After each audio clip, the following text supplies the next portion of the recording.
The Principles of Successful Manifesting TM How to Alive Your Life Dreams in Abundance and Prosperity. Dear reader, introduction. Thank you for your interest in this ebook about the principles of manifesting your life dreams. In this ebook you will learn the foundations of the manifestation process and the built-in ability of your mind to create whatever reality you prefer. You will dive deeply into the exploration of your consciousness and discover that it is one of the most incredible and exciting arenas one can inhabit. Welcome to the endless potential that is you. Everything in your life is a result of what you know, what you experience, and how you interact with your consciousness. These elements make up the ultimate source from which everything else evolves. Learning about yourself can be the most fascinating endeavor one can imagine. Manifesting is an ability of consciousness at the inner level, and is not determined by any outer circumstances. We all share the same inner source. No one gets more or less. The only difference is that some people are more aware of it than others. However, with this report and with a positive attitude to learn, you can go as deeply down into the rabbit hole as you wish. The rabbit hole is an analogy for your willingness to explore the unknown. The more you know about the unknown, the more you actually understand how little you know. It makes you humble and brings you back to the world of wonders, miracles and magic, a world in which everything is possible. The Principles of Successful Manifesting. Please read this ebook with an open mind. You don't have to believe everything that is written here, just explore as a scientist would do. When you arrive at a passage that is difficult to grasp, take a break and contemplate it a while. Allow your mind to process this new information. Read this ebook a few times. Take your time doing the exercises and create your own experiences. The power of experiencing your own knowledge. Life is all about experience.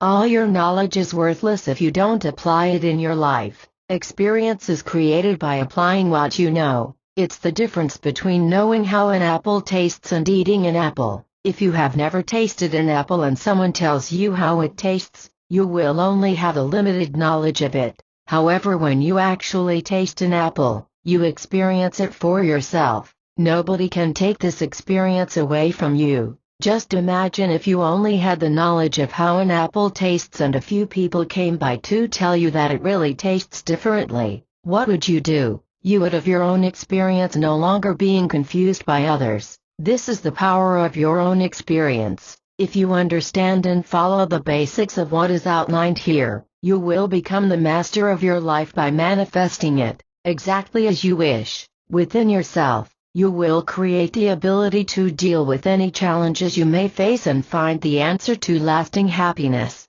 Enjoy reading. Thomas Harold, founder and CEO, Dream Manifesto. The Principles of Successful Manifesting. The Principles of Successful Manifesting. Exploring the source of happiness. Every single person on this planet is striving to be happy. This is the state of being that we all know from the time of our birth.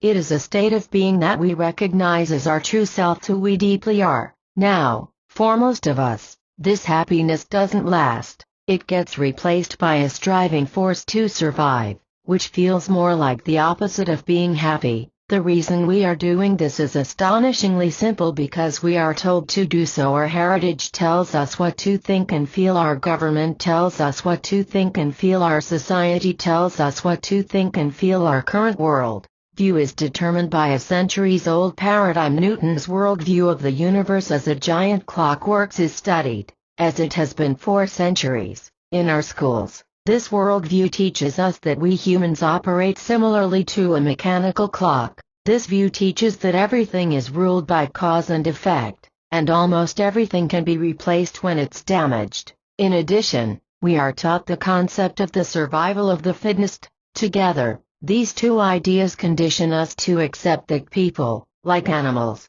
must function in a state of mechanical perfection or be replaced by more perfectly functioning components in the system. These old concepts have led to a society that is completely self-centered, ego-driven, irresponsible and environmentally destructive. They have led us to a cult of happiness seekers who get their adrenaline rush by buying more useless stuff on a daily basis, all in a subconscious attempt to maintain the illusion of perfection. We have been conditioned to consume the world in an effort to attain this illusory perfection, and it shows in our day-to-day lives. Simply put, we work at places we don't like in order to buy stuff we don't need. We have forgotten that the source of happiness lies within the center of our spiritual being, and we have replaced it by seeking it in the material world. We have things backward. What is the manifesting process? Where does it initially come from? Desire, wanting something, bettering ourselves? Take a good look at your life right now. Where do you live? What does your furniture look like? What kind of car do you drive? How much money is in your bank account? Look in the mirror. How do you look? Everything has been manifested one way or the other, by you. You may not be aware of how far-reaching your ability to manifest truly is in all its aspects. Have my thoughts created all this? Yes. Whatever you see in the physical universe has been created in one way or the other by your thoughts. Your thoughts are the blueprints of what later becomes physical form. Everything starts with an idea, which is a thought. That's why it is crucial to pay attention to your thoughts. If you worry about getting all those bills paid, you will create more of the same thing, simply because you have thought about it. Your thoughts are nothing more than frequencies or vibrations that resonate with similar vibrations already existing. Place two guitars side by side and pluck a string on one. The string on the other guitar will start vibrating, even though you haven't touched it. It is the principle of resonance. Fascinating, isn't it? You want to be able to control your thoughts, given that they create your reality. If you can control your thoughts, you can control what you want to create and manifest in your life. If you can't control your thoughts,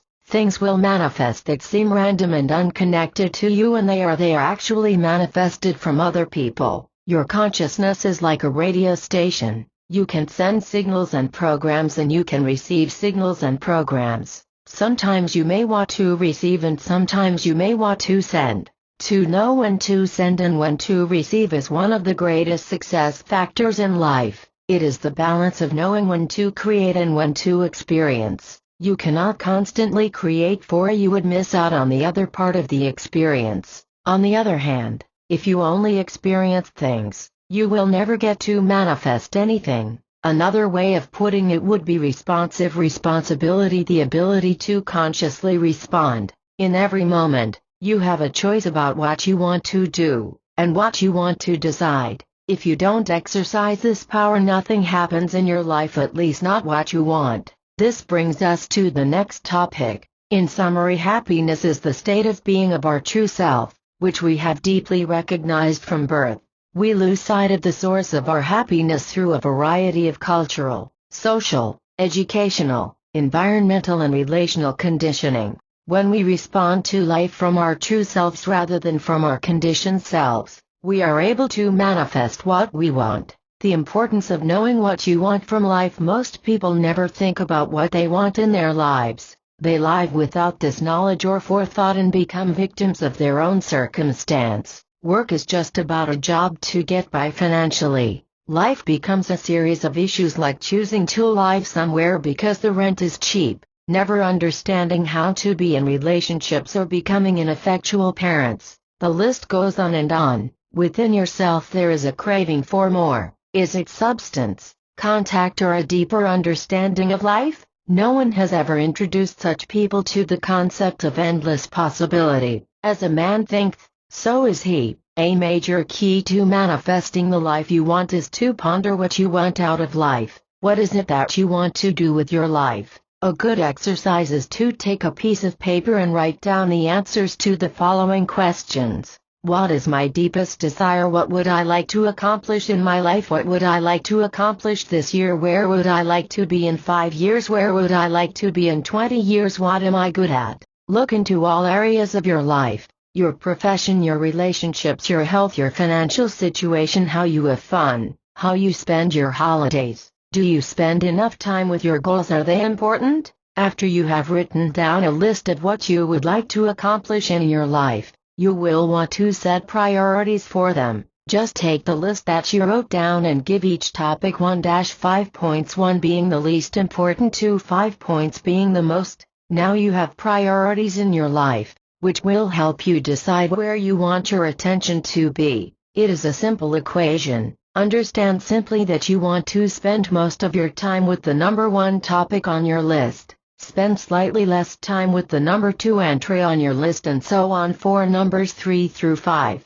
There is no need to slice up the day in time slots. Simply by doing this exercise you are programming your consciousness to spend time according to your list. Let's assume you would like to find your life partner in the next 2 years, and that this is your primary goal. At the very top of your list, when you check your thought process at the end of the day and you find that you have not spent most of your free time addressing this goal, you have a misalignment, and you may never reach your goal. When this happens, simply recognize it and adjust accordingly. The principles of successful manifesting. 10. Working all day only to sit on your couch and watch TV will not get you where you want to be. You must take action to manifest your goal.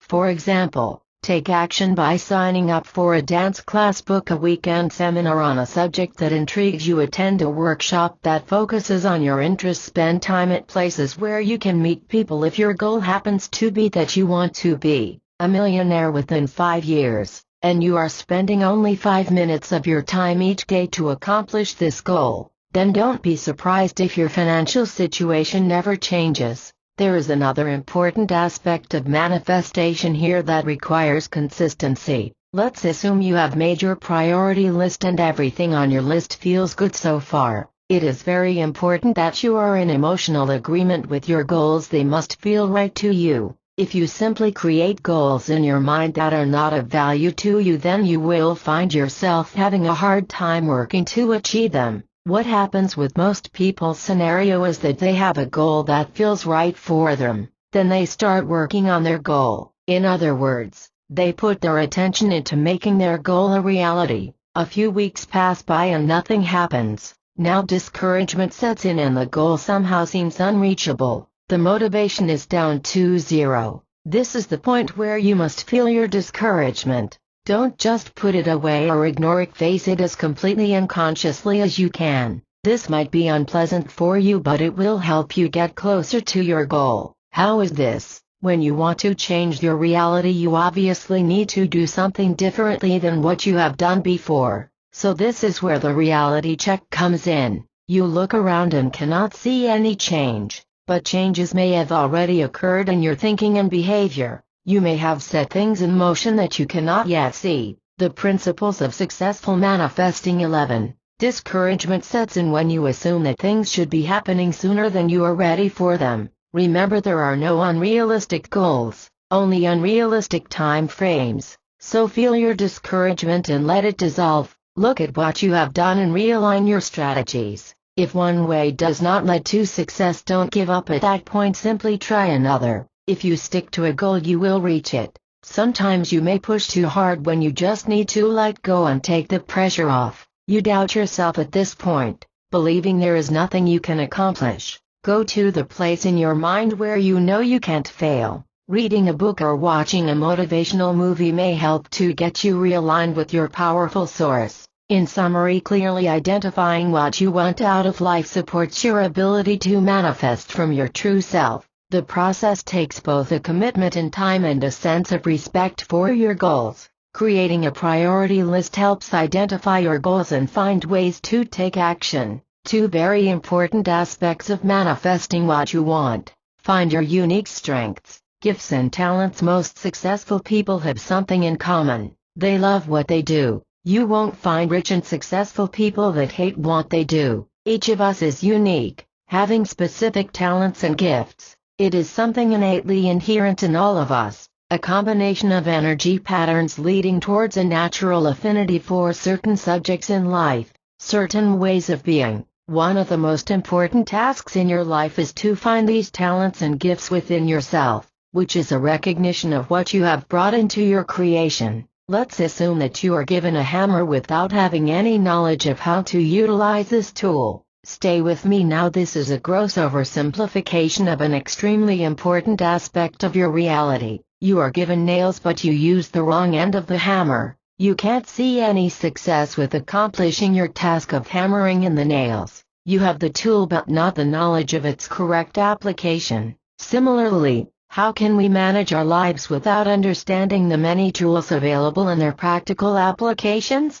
You might even have a moment of enlightened clarity. We can all relate to finally understanding something that had been tripping us up. Wouldn't it be nice if someone had shared the necessary information beforehand before experiencing frustration and possibly giving up? Recognizing your own strengths and talents is absolutely essential for any further steps you take in life. Writing them down should make them more real to you if you're not used to thinking about them. If you know your distinctive strengths and talents, you should be able to write them down in a few sentences without having to think too much about the process. If you are not sure, or you really have no clue, here are a few tips that will help you identify them. Think back to your childhood. What were the toys you liked to play with? What were you interested in? What did you like best to play? What presents did you wish to receive for your birthday and Christmas? What did you dream of becoming in your future? Ask your closest friends. Tell your friends that you want to reevaluate your talents and you need an honest opinion from them.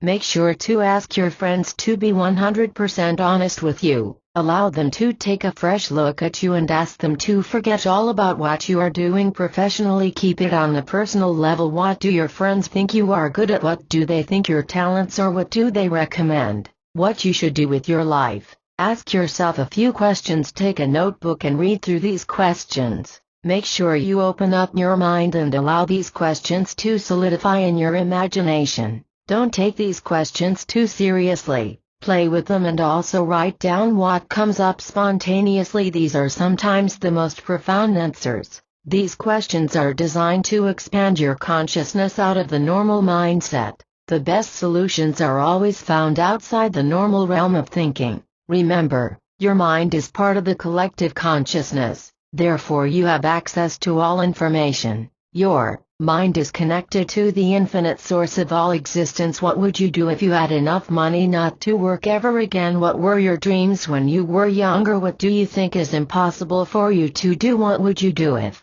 you won $5 million? What would you do if this was the last day of your life? What would you do if you couldn't fail? What are your strengths and talents? Do you have a wish but don't know how to fulfill it? What do you admire most about others? What would your ideal lifestyle look like? What does success mean for you? What makes you really happy? Is there anything that needs to be invented? What does a perfect day look like for you? What would you do if there were no restrictions? What really excites you? What would you be honored and recognized for? Where do you see your life in 10 years if you were immortal? What would you do with your life? What needs to change to make this a better world? What would you do if you were Superman? What are you proud of? What would you do if you were the president? What would you like to accomplish this year? What would you do differently if you could start over again? Finding your strengths and talents is like first building the basement for your house. It is your foundation. It is like the soil from which a strong and beautiful tree can grow. It provides you with your unique potential. It is the unique gift that came with you when you were born. You are being asked here to nourish it until it is strong enough to guide you in your life. Don't waste your time chasing someone else's dream or goal or anything that is not given to you that you cannot claim first as your own. Use the talents you came in with or the ones you developed along the way. You may become very good at something but you will never find true, lasting happiness with it if you can't own it completely. You will always have to compensate with something else so as not to feel the void in your life, a void that is only filled by your own inherent strengths and talents. If you don't know your talents and strengths, make getting to know them your major task in life. Use whatever tools you feel comfortable with. Try to find a way to dig deeper into yourself. This is your life and you're worth it. If you feel comfortable with astrology, schedule a private session with a professional astrologer. You will be amazed how much you can find out about yourself in just an hour. In summary, recognize your unique blend of talents and gifts is the first step in discovering who you truly are. Think of your childhood dreams for clues about your early conditioning. Ask your friends to help you identify your gifts. Keep a journal of questions and answers and refer to it often as a way of focusing on the specific characteristics of yourself and the dreams you hold dear. Learn to use any tool that helps you find a way to dig deeper into yourself. Finding the courage to step out of normality. If you have found your talents and strengths, you know you are unique. It gives you confidence and a sense of stability. That doesn't mean that you go around telling people how different you are. It is just a recognition of what you brought into this lifetime. Make a commitment to follow these gifts and talents. Let them guide you. Don't let anybody tell you what you should do. Don't let anybody tell you that you are not good enough to fulfill your dreams. Identify as much as possible with your dreams, as they are the surest guides in your life. They will show you where to go. There is no guarantee at all that everything will be fine and easy when you follow your dreams. It may be the opposite. You may find yourself alone in the world with the feeling that everyone else is doing the right thing but you. Your gifts, talents and strengths are your ultimate potential, but they can also be your pitfalls. You will need to cultivate them over time. In the beginning they are also your weaknesses and you will be tested by them. The more you withstand them, the stronger they grow inside you, until they become your life force. Contemplate, what if you have chosen your gifts in your last life? A little story about this. A soul is ready to incarnate to Earth and gets sent to the feeling supermarket where it can choose what dominant feeling it wants to carry into its incarnation. The soul enters the store and finds that all feelings except one are sold out for today. Only one is left and it is labeled betrayal. As a soul, all feelings are equal and there are no judgments or preferences. The soul takes betrayal and enters its life on Earth to experience this feeling in all its variations. What's the point, you may ask? Knowing your purpose, even if it involves so-called negative experience at a fundamental level, will free you from becoming a victim. You will have the understanding that you chose this. Therefore, you can grow with the experience and ultimately get the teaching you need to learn, the understanding and wisdom you desire to attain. There are no mistakes, only opportunities. Every single person has a different path on Earth. If you understand your path, it doesn't matter what it is, and you will not be jealous that others have more, which, after all, are only just different paths. You will have a profound understanding that what you do is exactly the right thing no matter what it is. It doesn't matter if you have a small or a big house. It does not matter if you have more or less money than others. Being on your unique path is where you belong. It is the only way to get to your unique dreams. In summary, identifying your own unique blend of dreams and personal talents helps break loose layers of conditioning and initiates deep changes in your life. Understand that all change, whether positive or negative, is necessary and will ultimately support you in ways that sustains your growth. Inner understanding is infinitely more important than external accumulation. Be non-judgmental. Do not impose artificial standards on yourself or on others. Attention, the infinite source of your potential. Attention is probably the most important gift you possess. The word attention comes from the Latin attendere, which means to turn one's mind towards, to turn one's mind or perhaps one's senses. The act or state of applying the mind to an object of sense or thought. It is the act of taking possession by the mind, in clear and vivid form, of one of several simultaneously possible objects or trains of thought. It implies withdrawal from some things in order to deal effectively with others. Our faculty of attention affects us in countless ways. Our very perception of reality is tied closely to where we focus our attention. Only what we pay attention to seems real to us, whereas whatever we ignore, no matter how important it may be, seems to fade into insignificance. Each of us chooses, by our way of attending to things, the universe we inhabit and the people we encounter, but for most of us, this choice is unconscious, so it's not really a choice at all. When we think about who we are,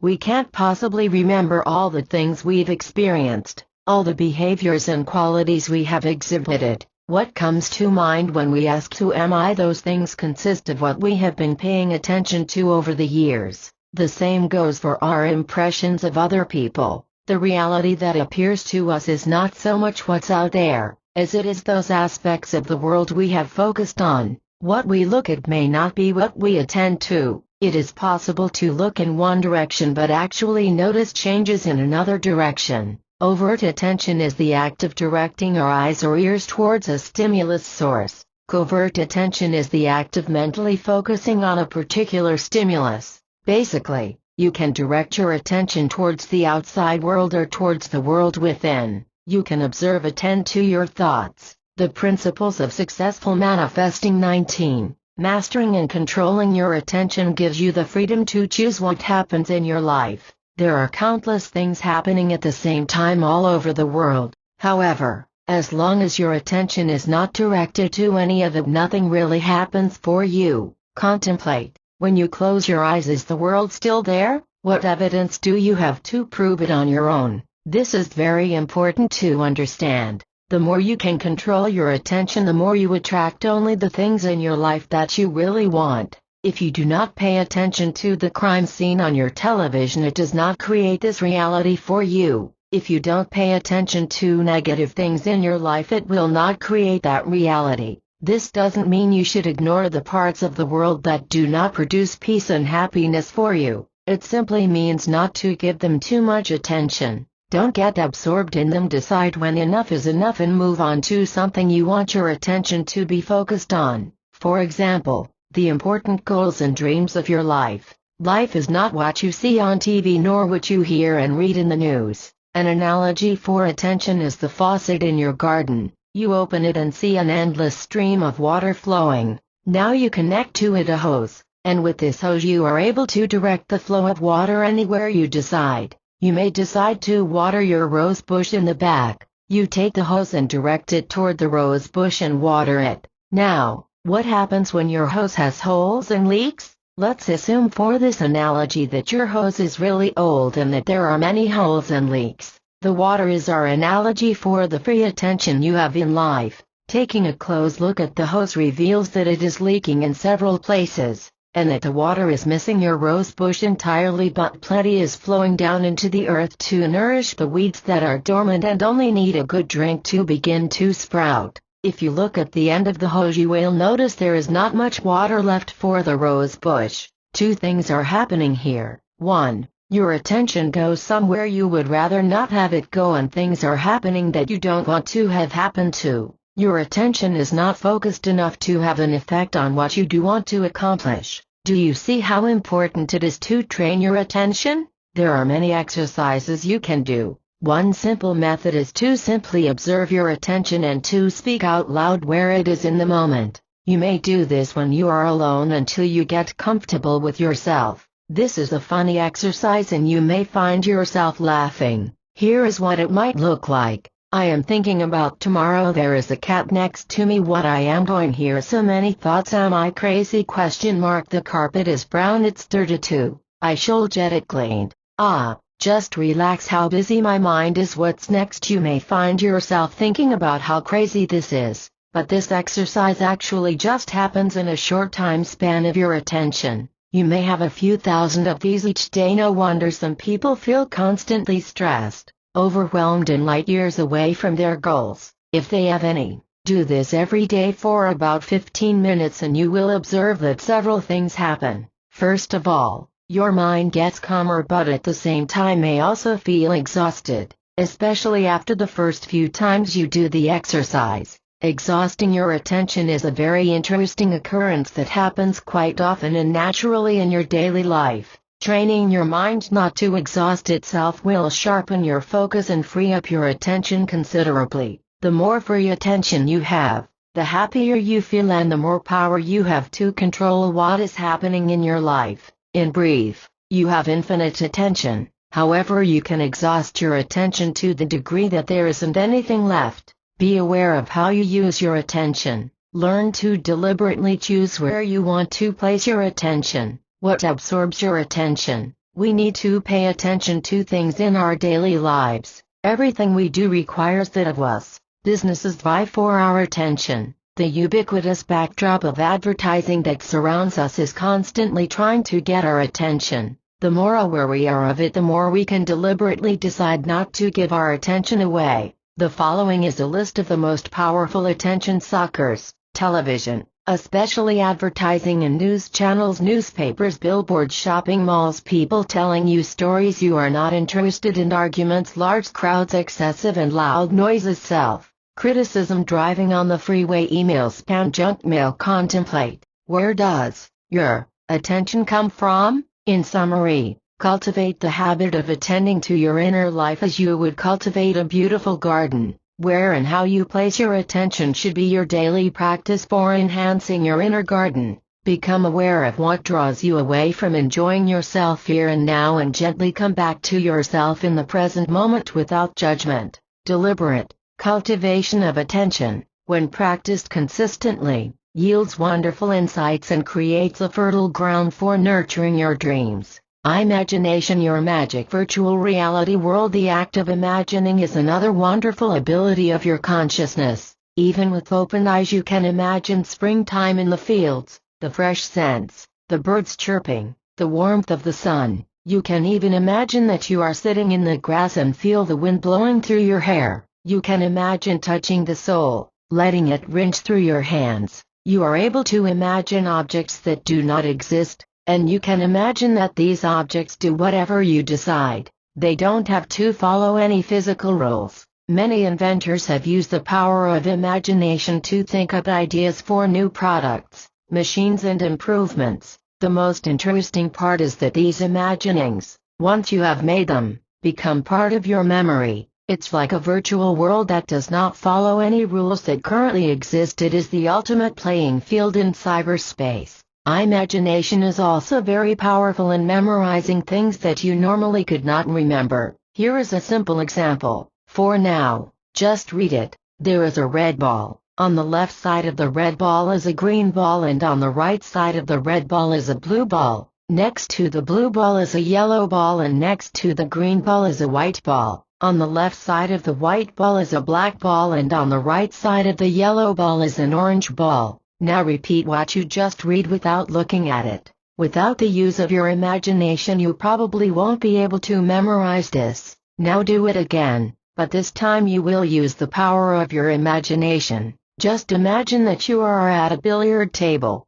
Read the instructions again, but this time visualize each ball lying on the pool table. There is a red ball. On the left side of the red ball is a green ball, and on the right side of the red ball is a blue ball. Next to the blue ball is a yellow ball, and next to the green ball is a white ball. On the left side of the white ball is a black ball, and on the right side of the yellow ball is an orange ball. Okay, now close your eyes and recall the picture of the billiard balls on the pool table. Without reading the instructions again you will probably remember every ball position. By using your imagination you have expanded your brain capacity in terms of how your brain stores information. You have used the left and the right hemisphere of your brain together. One hemisphere is the more logical side, the other half is the more artistic side. When both hemispheres work together the brain is able to store the information in its long-term memory. From there it is accessible at any time, even after many years have passed.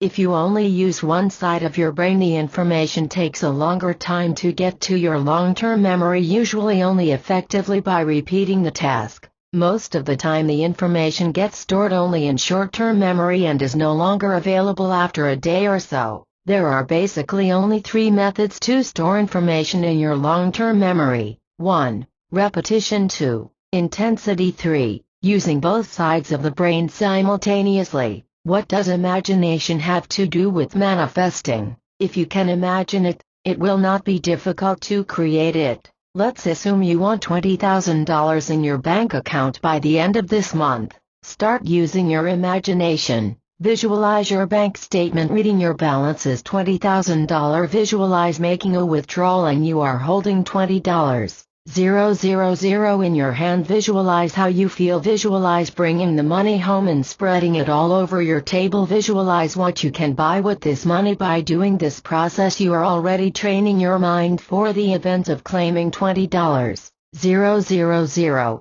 Your mind will start bringing up other pictures and stories when you do this exercise. For example, the following can happen. A thought comes up. How bogus this is. A thought comes up. I don't believe this will ever happen. A thought comes up. Why not go for $50,000 or $100? 000. A feeling arises, you feel excited. A feeling arises, you feel unmotivated. A picture arises, you only see $850 in your bank account. A picture arises, you cannot see a number on your bank statement. These are all uncertainties of the mind that will vanish when you do the exercise several times. Do it often, until you see exactly what you desire is actually happening. Do it until there is no other thought, feeling or a picture coming up that is not aligned with your goal. How to firewalk over chalk. I once participated in a firewalk ritual as part of a weekend self-exploration course. The goal for the evening was to walk over a 30-foot long, 190-degree, hot pathway of chalk. I had only to put my hand over the chalk to immediately know absolutely that walking on this infernal path would be impossible without instantly and painfully burning my feet. To prepare for this experience, we were told to visualize the walk over the fire and use our imagination to eliminate any obstacles our minds could come up with. Somehow, I ended up visualizing a lava field that I was walking through. It took me 4 or 5 virtual walkthroughs until my mind no longer clung to the idea that my feet were burning. It took me another 2 or 3 mental walkthroughs until I felt totally comfortable. In the last visualization, I even ended up walking over the fire twice, as I could not believe it the first time or two. Guess what happened on that evening? After watching about 7 or 8 other people do the walk, it was my turn. I positioned myself at the beginning, calmed my mind and started to walk slowly in little steps over the fire. At the end, I couldn't believe what I just did, and I walked all the way back over it again. No burns, nothing. However, I could feel the energy of the fire on my feet. Needless to say, not all the people finished their walks successfully. Some were very badly burned indeed. I will never forget this experience, as it helped me tremendously in understanding the power of visualization. In summary, consciously directed imagination is the power behind all manifestation. It operates at the level where your brain stores information for recall and manifestation. The 3 elements of this process are repetition, intensity, and the simultaneous use of both hemispheres of the brain. You utilize the brain's capacity to work with information by seeing exactly what you desire and by clearing any blocks that come up around the desire. Your beliefs, concepts that create your experience. Beliefs are basically concepts that we either make up on our own or that we take over from someone else. The function of believing something is another great ability of your consciousness. The idea of belief that we talk about here has nothing to do with the kind of belief that is usually used in a religious context. Belief is a built-in function of your consciousness. It is one of the most powerful instruments to shape your reality. It is so powerful that, when adaptively formulated from many people, it can shift mass consciousness and lead to profound changes in our society. It even has the power to shift the collective consciousness of the whole of civilization on this planet. What is the purpose of a belief? The purpose of a belief is to make an experience. How is this possible? A belief is basically a concept, something that you assume, but actually don't know as a concrete fact. You only know something for sure when you have experienced it. Everything else are concepts that we consider to comprise the basis of our knowledge. Our whole life is built around beliefs. There are 2 different ways you can live your life. The first way is to observe nature and then construct a belief around it. This is still currently the way we receive information in school. It is what operates most prevalently in people's lives.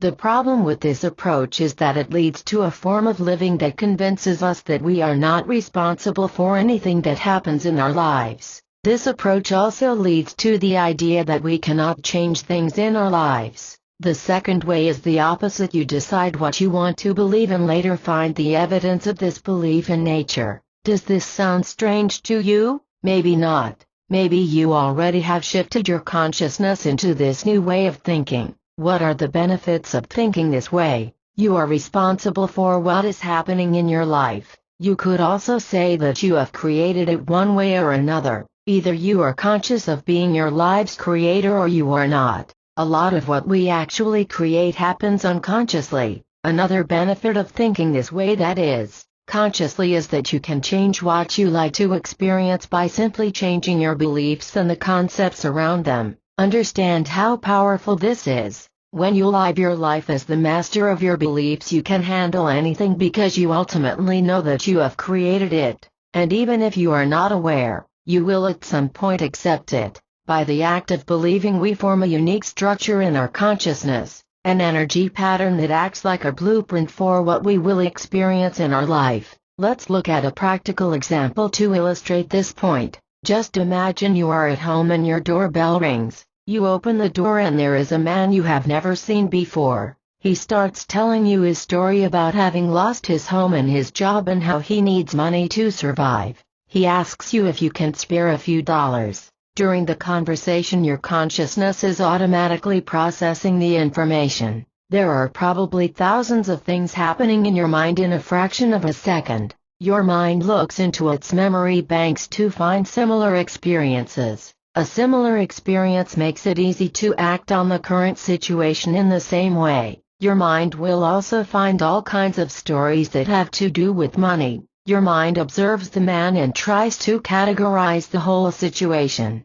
Is this man trustworthy? Is this man telling the truth? Do I want to give him money? How much money do I want to give?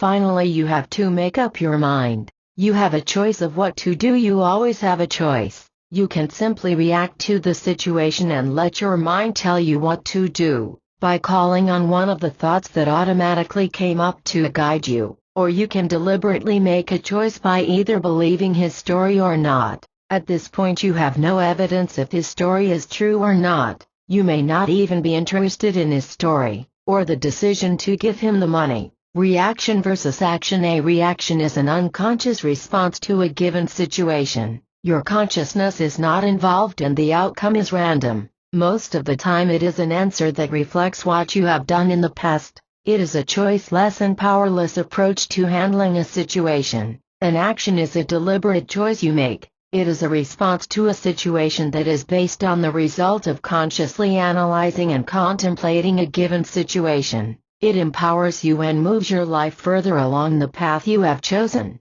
Your action and the outcome of this situation are completely separate from and different from the idea of whether you believe him or not. Beliefs are very powerful. One way to determine what beliefs you want to take on is simply by looking for what the reality would be that this belief would create. Is this belief supporting what I would like to experience or not? Many of our beliefs are carried forward from our parents, from school, from friends, and from news sources like radio and television. You have a choice to make about taking these beliefs on unfiltered, or by evaluating them and either accepting or rejecting them. You will also experience that it is more important to understand how you believe than what your belief is. Understanding the process of how you believe gives you tremendous power in your life. You will find that different sources of news are more or less credible to your beliefs. If your best friend tells you something, you may believe it instantly, as you have known your friend for years and,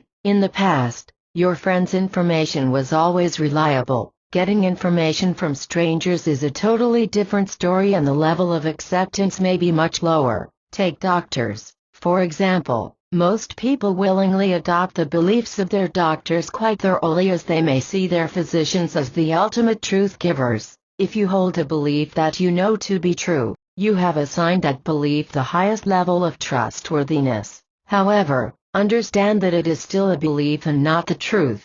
The truth as absolute does not exist, even if you find all the evidence in the world for it. You will discover this in one of the next chapters when we talk about quantum physics. In summary, beliefs are concepts originating from yourself, or from others, that constitute a built-in function of your consciousness. Beliefs act as powerful filters that shape your experience. Beliefs usually come from observing an aspect of life and then forming an opinion about it. A more efficient way of working with beliefs involves first determining what you believe and then finding the evidence that supports your creation. This is how you create a conscious blueprint for your reality. 10 impeding beliefs that prevent you from getting rich at one point in your life. You may ask yourself why other people are so successful with money when you are not. Depending on how closely you look, you will have several answers. Do these sound familiar? They're just luckier than I am. They have a better education than I do. They were born into a rich family. They are white and have better opportunities than I do. They already had the money to start a business. They already had the money to invest in real estate. They are smarter than I am. They are younger than I am. They look better than I do. They probably work harder than I do. The list probably continues to fill several pages. Money is the topic that generates the most beliefs, followed by the topic of relationship. I once led a seminar where we investigated people's beliefs about money. After only 30 minutes we came up with 3 full pages. You may not know this yet, but your beliefs are the blueprint for your reality. If you knew that, would you deliberately create one from the list above? Probably not, because these beliefs are not supportive at all. These beliefs create a reality that leaves you playing the victim, and furthermore, keeps you right where you are. You are not improving your life one bit. Why are we creating these beliefs in the first place, when we know that they are not constructive at all? The answer lies in the nature of our consciousness. Most of us were told that there is a universe out there and this universe shapes our reality. It is the basic belief that life happens to us. Most of us get these beliefs confirmed several times per day. The result is that our consciousness gets imprinted each day with the same message, the message with the same old belief. Meanwhile, as adults, we are not even aware that our life, as it happens, is built around a belief. It becomes a profound reality that we prove to ourselves in each moment. So how do we get out of this dilemma? We need to take a step back and look at our beliefs. Take a piece of paper and a pencil and write down all the beliefs you have around money. Don't think too much. Be spontaneous. When you have run out of your own beliefs, think about what other people's beliefs are about money. Then mark each belief with an I or an S depending if the belief is impeding or supportive. Impeding beliefs do not support creating wealth. Supportive beliefs do. Now, look at your list and count each supportive and impeding belief. What is your score? How many impeding beliefs do you have? And how many supportive beliefs do you have? Realize that all the impeding beliefs do not support the creation of fortune. Now, take a new piece of paper, and brainstorm beliefs that will exactly create the wealth you would like to have. When you are done with the list, go over each of your new beliefs and create a mental image. Hold this mental image for at least 10-20 seconds. You may need some practice, but every time you do it, you will get better at it. Do this exercise in a quiet, calm and relaxed environment, as this will help to imprint these beliefs into your consciousness. Remember, beliefs are the blueprint of what will manifest in your life. With a little training, you will be able to move on to the next stage, which is feeling your beliefs. Feel as if these new beliefs, that foster what you really want to create, have actually been manifested. How does it feel to be a millionaire? How does it feel to have abundance in your life? How does it feel to have more money than you can spend? How does it feel to give to others? How does it feel to buy something without having to look at the price? Whenever you catch yourself thinking or speaking an impeding belief about money, stop what you are doing. Go back to the place in your mind where you recall one of your deliberately created beliefs about money, and connect with it. The more you do this, the more you will train your mind to think in a new way, a way that leads to living an abundant and prosperous life. In summary, it is vitally important that you learn to identify the negative beliefs that play a role in the blueprint of your reality. Work with them by first identifying them as impeding your life in some fashion, and then by creating positive beliefs that support what you want to create. Use whatever tool works for you to do this, but do this frequently and consciously. Quantum physics, the new 21st century life paradigm. We are in the midst of one of the most significant paradigm shifts mankind has ever encountered. We are seeing the end of Newton's mechanical worldview, which is being replaced by a new one that tells us we are nothing more than interconnected consciousness, and that matter is nothing more than a form of energy. The age of Newton's mechanical clockwork. For more than 200 years Newton's ideas dictated our worldview. Newton declared that everything operates mechanically and can be predicted like clockwork. Science in Newton's view, being nothing more than the act of observing, meant that this worldview was easily perpetuated by independent observers all over the world. In the late 19th century, science entered into the era of subatomic physics, which changed everything. Scientists discovered that the so-called subatomic particles were not particles at all. They behaved like particles when they were measured, but they traveled like waves. Quantum theory has changed everything, because what was once a mechanical, external universe has now become a web of intelligence. Science finally admits that the simple act of observing changes the result of any experiment, and by extension, that the observer and the observed are not separate. What follows from this new understanding is a completely different way of dealing with the world we perceive.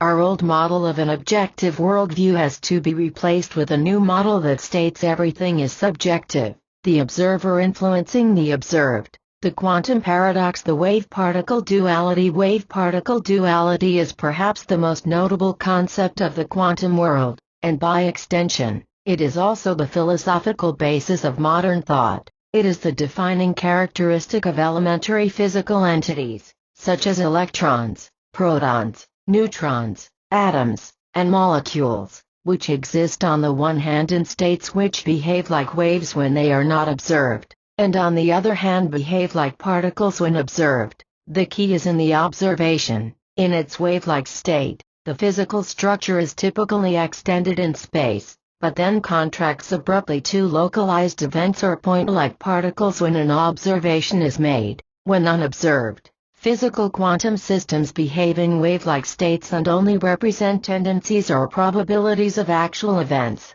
On the other hand, when an observation is made, the wave-like state changes abruptly, discontinuously, and unpredictably. In a quantum leap, at the macro level, the process is seemingly ruled by chance alone, and thus there is the potential for a true choice to be made.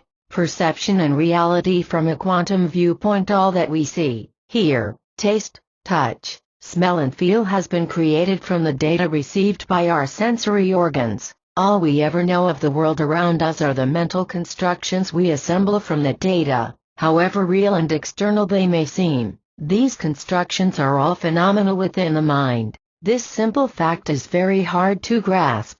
It goes against all our experience. If there is anything about which we feel certain, it is that the world we experience is real. We can see, touch and hear it. It seems undeniable that out there, around us, independent and apart from us, exists as a physical world, utterly real, solid and tangible. But the world of our experience is no more out there than are our dreams. When we dream, we create a reality in which events happen around us, and in which we perceive other people as individuals separate from us. In the dream it all seems very real, but when we awaken we realize that everything in the dream was actually a creation of our own mind. The same process of reality generation occurs in waking consciousness. The difference is that now the reality that is created is based on sensory data, and bears a closer relationship to what is taking place in the real world. Nevertheless, however real it may seem, it is not actually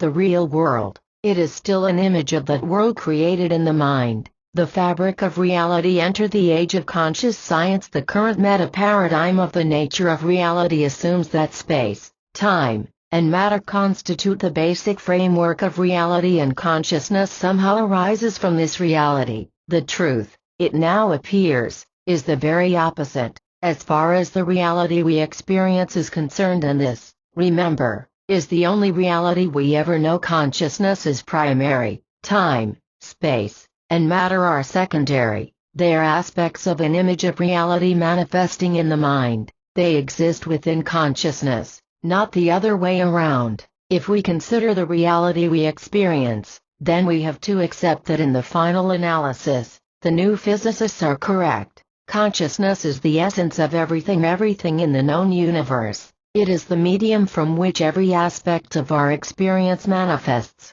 Every form and quality we ever experience in the world is a construction within consciousness. What is the process of manifestation within the mind? How is it that consciousness, which seems so non-material, can take on the material forms that we experience? How do space, time, color, sound, texture, substance, and the many other qualities that we associate with the material world, emerge in consciousness. Whatever we may be conscious of individually, the faculty of consciousness is something we all share. This consciousness is the one truth we cannot deny. It is the absolute certainty of our existence. It is eternal in that it is always there, whatever the contents of our experience. It is the essence of everything we know, and, since every aspect of our experience is a manifestation in the mind, it is the creator of the world we know. The qualities of truth, absoluteness, eternity, essence, creation are among those traditionally associated with God. From this perspective, the statement, "I am God" is not so puzzling or diluted after all, although it might be more accurate to say that, "I am is God," or possibly, "God is consciousness." The text you have just completed needs to be read and reread as you acquaint yourself with the material. Be patient and remember to enjoy the journey. Using the tools of your mind to create reality, your attention is the source of the creative process in turning your thoughts into reality. Using your intention builds a constant energy toward the reality you want to create. Your body will follow your mind's commands and advance along the way until the desired reality is created. In summary, reality is never experienced on an exclusively personal level. The 21st century has witnessed the introduction of new ideas about how we fundamentally view reality. However, all we can know of the world in an absolute sense comes from our own sensory perceptions and the mental constructions we build around them. Behind these perceptions lie pure consciousness. Quantum physicists have shown that consciousness itself, something you have in infinite supply, is the basic stuff of the entire universe. What is the law of attraction? The law of attraction basically states that you attract in your life circumstances and events that are similar or identical to what you focus your thoughts and beliefs on. Every thought has a vibrational energy pattern that will resonate with similar objects and events that already exist or are coming into existence. Let's have a practical example to show you how this works. Assume for a moment that you hold the belief that taxes are unnecessary and only create financial problems. What happens is that in your life you will attract circumstances that always feel unpleasant when it comes to the topic of taxes. You may find yourself in a conversation where the topic turns to taxes. Immediately you will feel a shift in how you feel. You may get emotional or you may get upset, and in the conversation you may bring up your belief concerning taxes.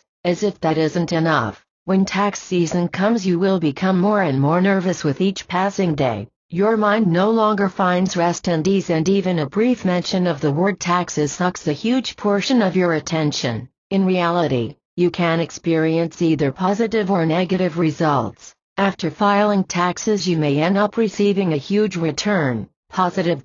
Your tax accountant or tax lawyer may call and tell you that there are problems, and you need to bring in additional documents which you don't have. Negative. The principles of successful manifesting 40. How would that scenario play out if you held the belief that taxes are a necessary way to contribute to the betterment of this country? With your tax money more schools can be built and better education can take place within them. You create an attitude where you make enough money to easily pay your taxes each year. You hold a space inside yourself for your tax accountant, and believe that he or she is doing a marvelous job of supporting you getting your taxes done in an easy and effortless manner. What happens is this: the simple operation of the law of attraction. You will have enough money every year. You will feel good about paying your taxes and they will be done quickly and efficiently. This simply happens because you will attract an outside situation matching your beliefs, attitudes and concepts. Round objects don't fit in square holes. Your energy will always match with similar energy. You will meet people that are on the same wavelength that you are. You will attract circumstances in your life that will always match what you think and believe. In summary, simply put, the law of attraction is the resonance of the vibrational energy pattern that supports your blueprint of reality, which may contain both negative and positive beliefs, thoughts or concepts. Working with your blueprint to hold mostly positive beliefs simplifies the law of attraction and brings more positive experiences into your life. A spiritual viewpoint of free will. I found the following example on one of the exciting audiobooks from Fred Alan Wolf. Fred Alan Wolf is a physicist and a spiritual seeker, and has dedicated his whole life to the quest of what consciousness truly is. Imagine that you are sitting on a red elephant. The red elephant symbolizes your higher self, your source, or whatever word you have for it. As you direct your life, you tap the elephant on his right ear and the elephant goes right. If you tap him on the left ear, he goes left.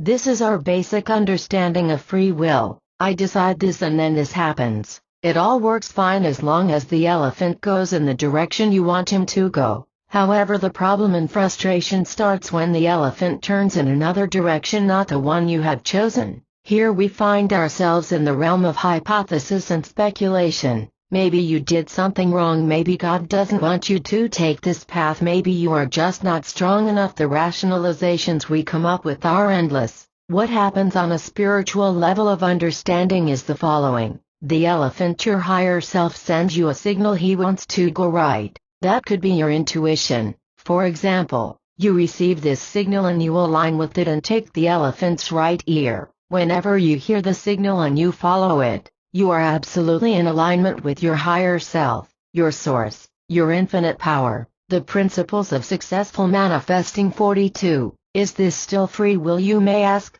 Yes, it is, as it is still you who is giving yourself the signal. This is very profound and powerful concept when you truly understand it. All that it takes to operate your life on this level is to explore your consciousness and understand that it is infinite. That it is the ultimate source of your being. You are not your mind, you are not your feelings, you are not your body, you are not your thoughts, you are infinite potential. Your true essence is beyond space and time. You are everything and nothing at the same time. You were never born and you will never die. You are the spirit that is shared with every other living form on this planet. You have access to anything and everything you wish to have. In summary, understand that when you begin to work with your inner or true self, you open yourself to higher levels of exercising your free will. After all your inner work, things may not manifest as you wish. Relax and learn to go with the flow. Your true self is always in alignment with what is best for you. Your free will provides the general direction you want to go, but not the actual means to get you there. The ultimate question, free will versus destiny? There is a question that is centuries old. Still as baffling today as it was when it was first asked. Do we have free will or is everything predetermined? Many people find their answer somewhere in between these two extremes. They believe that we have free will and also that there is something bigger than who we are, something that operates somehow on a more fundamental level of reality that has the ability to predetermine how we live our lives to a greater or lesser extent. However, that still leaves you questioning where you have control and where you do not. The effect of this dilemma is that most people really don't know what they can and cannot create and change in their lives. It leads ultimately to crazy outcomes like war that are fought in the name of God. When it comes to the issue of control in and of itself, understand that there are three different universes. The universe of yourself, the universe of others, the universe of the material world. All three have their own rules, and the biggest obstacle to success in your life is understanding the rules of each universe. Failure in life always has to do with these three universes and the mix-up of each of them. The principles of successful manifesting 44. For example, you might want to be more patient with yourself. Of course, the way to handle this is ultimately in your own universe. So you might, for example, start a meditation class, or you might contemplate bigger things like the age and the size of the universe. That would shift the perspective of your current level of patience. However, the wrong way would be to put the focus on others, telling them to do things faster or criticizing them for something, which shifts the focus off of you, where it really needs to be. Another example. Let's say you want people in your neighborhood to be more conscious with their trash and to start recycling their cans and bottles. Here is what you would do when you handle it within your own universe. Every time you see some of your neighbors piling recycling in their normal trash, you tell them how wrong it is and that they should recycle it the way you do. You might even talk with your friends and complain about how unconscious these people are and how frustrated you are with them. You see that everything that you do is just a projection of your own universe. If you want to handle it properly, you'll need to get into their universe. For example, you could announce a gathering in your neighborhood and provide a powerful presentation about recycling. You could show them where their trash lands. You could show them the impact lots of trash has in nature, and you could also show them what happens when trash is recycled. For example, you could include information about the growing recycling industry in Europe and how it supports the entire region by making the technology and techniques available everywhere. And last but not least, what happens exactly when you want something to occur in the physical universe and you handle it in the universe of others? Let's assume that you build a house and that you hire a contractor to do it. Soon, you find that things are going horribly wrong.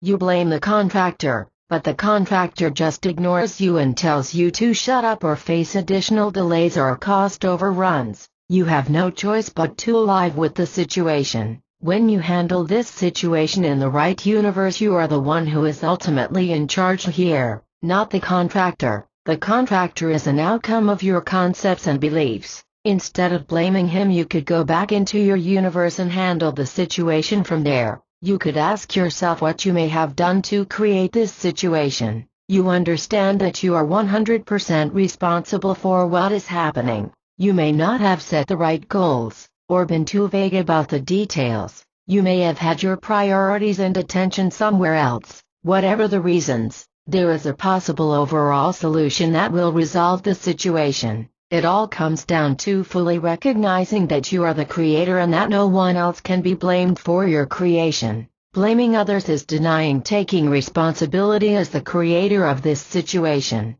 It is telling yourself a lie over and over again if you never take such responsibility. Everything starts in your own universe with your own thoughts. When you get lost, take a break and find your way back home to yourself. Reconnect with your true source of power. Conclusion: you have free will. However, it all comes down to either accepting who you are or denying it. This is the one choice you can truly make from the source of your consciousness. Either you accept the path that you have chosen already or you resist it. If you accept this path, all the choices you make come from the source of your consciousness, and you will know with certainty that it is your higher self telling you what to do. You can say that on that level, you are not making any choices at all. You are just aligning with your path. The Principles of Successful Manifesting 46. If you don't accept your past, your choices are made from the ego and do not align with your higher self. Therefore, the choices you make will neither support yourself nor will they be good choices for anyone else.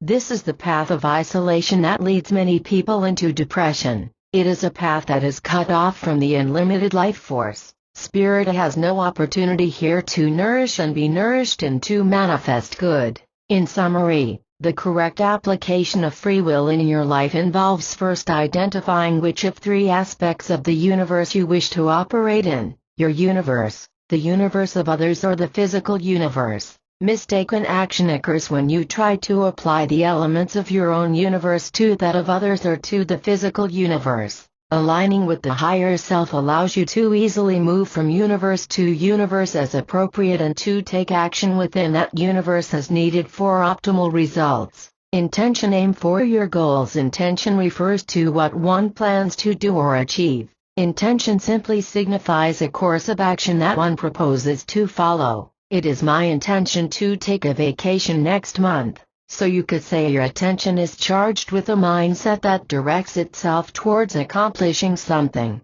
A wonderful book I highly recommend is The Power of Intention by Wayne Dyer. Dr. Dyer outlines 7 essential rules in his book that provide the groundwork for powerful intentions. This book is also available as an audiobook as well as in DVD form. Let's assume that one day you wake up in the morning and you don't have any intentions. What would happen? Absolutely nothing. You probably would stay in bed until you needed to eat something, or you may have to go to the bathroom. That means that some outer circumstances, perhaps the biologic processes which are, after all, bodily intentions, generate your moving. Without intention you would never accomplish anything, not even the simplest task. You may not be aware of your intentions as you find yourself getting up and out of bed automatically. as you want or need to go to work, so some of your intentions are operating without you being aware of them. However, in this context we are talking about deliberate intentions. You get up and out of bed and you think and contemplate what you would like to accomplish today. You think about your goals in life and intend to make them happen. Following through on your intentions is a very active process that gives your life a direction. By setting and realigning your intentions, you will achieve your goals and fulfill your dreams. Is setting a goal the same as having an intention? They are similar, but not the same. You can set as many goals as you want. However, if you don't have an intention to achieve any of them, they will never happen. An intention is much more powerful than simply setting a goal in life. Intentions will allow you to reach any goal. A goal is a subject. It is something that is happening in the future. An intention includes this and adds a driving force to it. This driving force is always in the present and will determine the outcome of your action. How to make powerful intentions? We use intention to guide our attention in a new direction in order to create a new or different reality. For example, maybe you'd like to change your job. Most people start with the intent of having a better job, as the old one is not satisfying anymore. However, trouble may be brewing here already. If you move on from something you don't like to something you prefer, you may deny your current situation. In order to make successful intentions, it is important to deal with the current situation first, while doing some analytical thinking about it. Again, the key is to take full responsibility, and to understand that you are the only person responsible for the current circumstances. Do away with any judgments of your current situation, until you can see it from a neutral perspective. There was a point in your life when it was the perfect decision. Compare the present moment with your past, as you have since had new experiences and gained a more complete perspective that additional experience in this area brings. This is a common mistake in thinking. It is like a loophole in the mind. You jump from one timeline to another timeline, and then compare the two. This leads to false conclusions. Leave the past behind, don't reinvent it. Creativity is never a response from the past. It is always a creative act in the now. Evaluate your current situation. If you look at your current situation without judgment, you are able to see and analyze your life. Only from a neutral standpoint can you make a powerful new decision. This new decision will be based on deliberate intent instead of reacting to circumstance. This is where choice and free will come in. There is a very interesting scene in one of the old Star Trek movies. The spaceship Enterprise somehow got too close to a black hole and its powerful engines were incapable of escaping the crushing gravity of the black hole. The whole crew, including Commander James Kirk, were fearfully awaiting their impending deaths. Everyone was focused on what would certainly happen in short order when the Enterprise was sucked into the black hole. Alone of all the crew, Spock stood patiently observing the current situation on the big monitor screen. Spock voiced his thoughts on the dire situation in one succinct statement. "Fascinating." McCoy, the ship's doctor, exploded in nervous anger. "What in the hell is fascinating about the fact that we are all dying in a few moments?" Spock calmly replies. "The way it will happen. This perfectly illustrates my point here. We have one person who is observing the current situation without judgment and therefore still has free attention to make choices. All the others are consumed by fear. They are without choice or choiceless in the matter." Of course, the story has a happy ending as Spock finds a way to save the Enterprise and the ship's complement of 400 crew. Spock was the only one capable of this valiant act as he was able to analyze the current situation from a neutral point of view.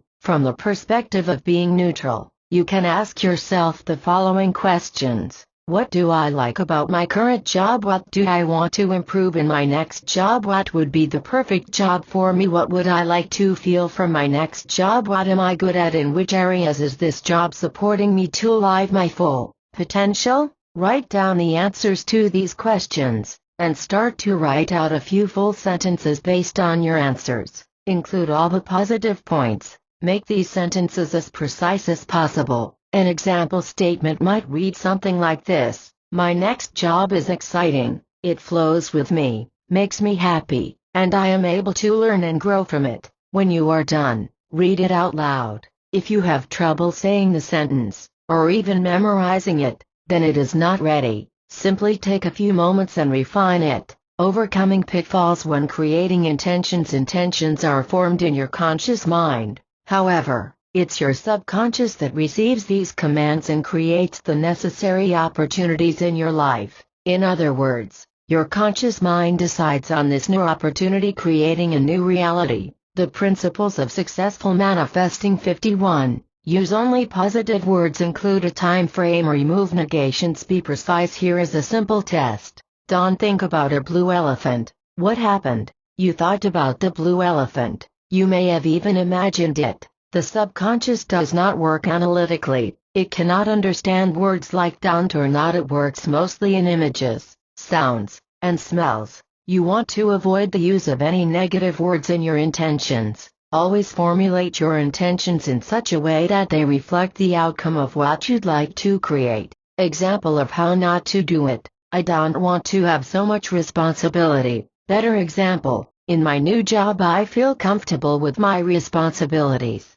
Include a time frame. There is a difference between creating in your own universe and creating in the physical world. When you create inside yourself, there is no time involved. Your consciousness is timeless. For example, if you'd like to change your attitude toward your boss, you don't need to set a time frame. You can simply create the intention, I appreciate my boss, or, I value my boss' viewpoints and beliefs. It will work instantly if there is no other belief or intention in its way. When you deal with the physical world, setting a time frame becomes important. The physical world works within time and space. If you build a new house, first you have a plan, and then you move dirt, assemble wood, install plumbing and move furniture until the house is complete. It takes time and effort. So if you make your intention but you leave out the time frame, your intention becomes doubtful. For example, I am working in my dream job.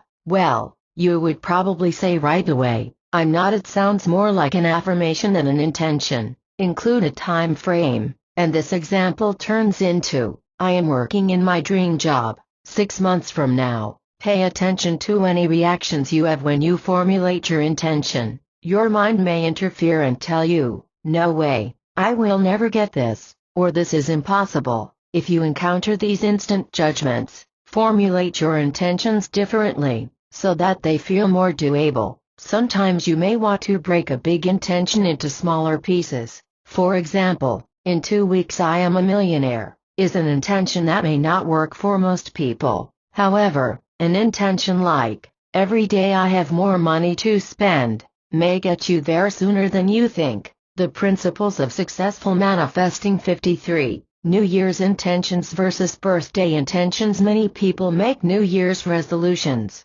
which is a good thing. However, making them on your birthday is more efficient. Why is this? A new year is an artificial point of time. It just means that 1 year passed, and is not related to you in any way. It's impersonal. If you make your New Year's resolution on your birthday, it is personal, because on this specific day the sun is in the same position as it was when you were born. Astrologers call this point a sun-sun conjunction. It is a very powerful point in time, as a new individual cycle starts for you. In summary, deliberate intentions are empowered goals. Take full responsibility for your present circumstances. Understand that you can change your situation at any time and take action from a high perspective. The best intentions are neutral in tone, fully visualized and empowered in the present moment with supportive positive beliefs. Worksheet. Make each of the following intentions positive, in the present and fully visualized. Identify any that conflict with others and reframe them so that they all lend support to the overall purpose of your list of intentions. In particular, avoid negatives and avoid self-judgment disguised as mistaken beliefs about reality. Creating your intentions worksheet. Personal development, health, relationships, career, financial and wealth, sport and hobbies, community and charity. Why your attitude makes a difference. A reporter was sent to a stonecutter to interview 3 different men doing exactly the same job, hammering stones, asking about how they liked their job. The first one answers, I really hate it. I barely make the money to survive. I am doing the same stupid thing over and over. My back hurts. I am getting old, and I absolutely see no sense in what I am doing. The second man responds to the same question, saying, it's not bad. I have a decent house and a nice car. I love my family. However, I am not fulfilled with what I am doing. The third man replies, I love my job. I am absolutely thrilled and I appreciate every day I can be here. I think my work is wonderful as all these stones I am hammering will later be part of the material to build a wonderful cathedral, a place where many people can worship God and a place where many people will find the strength to overcome struggles and difficulties in their lives. I cannot imagine doing something different. I feel happy every moment. Remember, all these people are doing the same exact work. It is only their attitude that makes a completely different person out of them. Not only are these people all different, they each will be affecting the other people around them by their attitudes. It's the basic principle of looking at a half full or half empty glass. It is your viewpoint of life that determines your attitude. If you think everything has to be given to you for free, you are setting yourself up for big disappointment. You will spend a lot of time being angry because you'll soon discover that nothing comes to you for free. The Principles of Successful Manifesting 57. Focusing on who you are and what you have will shift your attitude and make you more humble. Recognize what you do have in life. Go out in nature and recognize the beauty of life. Pick a flower, and truly experience the grace of the world. Conclusion: the art of manifesting. Let's bring everything together now that you have learned so far. Know that fulfilling your dreams is the purpose of your life. It is exercising your strengths and talents to contribute to the greater good of all. Know that fulfilling your dreams is your destiny. Never ever give anybody permission to take this powerful force away from you. Decide what you want in life. This may change during your life, so evaluate your goals and dreams every few years. Align with your long-term goals and adjust your short-term goals. Know your strengths, talents and gifts. Also know your weak areas. Exercise your strengths and get help from others for your weak areas. Have you thought about a mentor? Understand that you have unlimited attention. Decide where you want to put your attention. Limit the areas where you waste your attention. Increase the areas where you want results. Use your imagination as a virtual playing field. Imagine what it feels like to have reached your goals. Imagine what it feels like when you live your dreams. Contemplate your beliefs. Your beliefs create reality. Replace non-supporting beliefs with beliefs that support your goals and dreams. The Principles of Successful Manifesting 59. Craft powerful intentions that state your life dreams. Understand that what you hold in your consciousness attracts similar circumstances in your life. Use a vision board to manifest your dreams. Buy a large cork board and start pinning up your dreams. Use words and pictures that show exactly what you want in life. Put this board in a place where you can see it every day. Spend some time every day and let any imaginative thoughts and feelings flow through you. How to set your goals and dreams on autopilot. Don't you feel it is time for you to step forward and take full control of your potential? There is now a remarkably simple solution for manifesting your goals, dreams and desires in life. A software program that supports and guides you in manifesting exactly what you want. If you work on the computer, you can use the Dream Manifestation Wizard, software specially developed to help you manifest your dreams. It is like having an electronic dream board, however is much more flexible than a simple board on the wall. The Dream Manifestation Wizard TM creates an exact blueprint in your subconscious of what you want to manifest.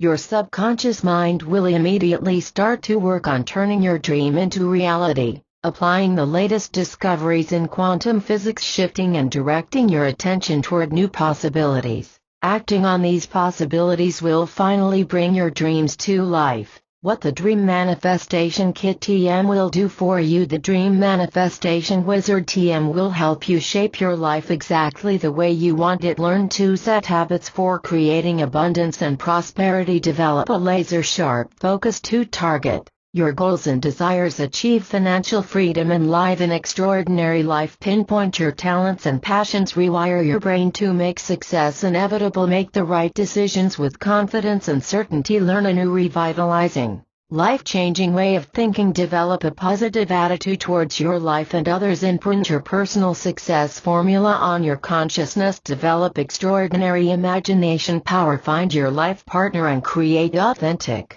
relationships, learn how to contribute to a green and sustainable world, rely on yourself instead on economy and government, make powerful life decisions using your intuition. What people are saying about the Dream Manifestation Wizard TM. This is fun and amazing. My Dream Wizard continues to deliver. I asked for a specific sum of money recently and received 1/3 more than I expected and asked for. This is fun and amazing. I love my Dream Wizard. Dr. Marlo Laru, New Windsor, New York. The Principles of Successful Manifesting 61, worked out well beyond my expectations. Hi, my name is Silverio. A month ago I got from you the Dream Manifesto and I have to recognize that it has worked out well beyond my expectations. Firstly, in just 3 weeks, my professional practice exploded and my earnings are better than ever. Secondly, I am manifesting a beautiful woman in my life, which is my dearest dream. Thanks a lot to you, Silverio McAuliffe, Celaya, Mexico. The ultimate life fulfillment, serving others. If you cultivate your strengths and talents, you will find new ways to use them in your life. Your work situation will reflect and include them more frequently. Ultimately, you are serving others, and serving others is the ultimate purpose and the greatest achievement in life. By serving others, you will feel abundance and prosperity in your life without any effort. It will come to you as a result of doing the right thing. Serving others will shift your focus beyond yourself. It will give your life meaning and a sense that there are worthwhile things greater than yourself. It will free you from thinking about yourself, and by serving others you will find true lasting happiness. You will understand that serving others is your life purpose and you are doing it because you cannot do otherwise. It is a natural process. It is the ultimate purpose of consciousness itself. Consciousness strives to evolve, to constantly improve things. Ultimately, this evolved consciousness will achieve the greater goal of being part of an enlightened planetary civilization where we all live in harmony with each other. It does not matter how far you as an individual, or our current civilization as a whole, are away from this goal. Time does not hold any meaning for consciousness. Just think about how far we had come thus far. If we were to imagine the age of this earth as a day, humans will have just appeared in the world within a few seconds, and we have just started to explore consciousness within the last second. The Principles of Successful Manifesting 63. May all of your dreams come true. Thomas Harold, founder and CEO, Dream Manifesto. P.S. Look at the next page for interesting books and movie recommendations. The Principles of Successful Manifesting 64.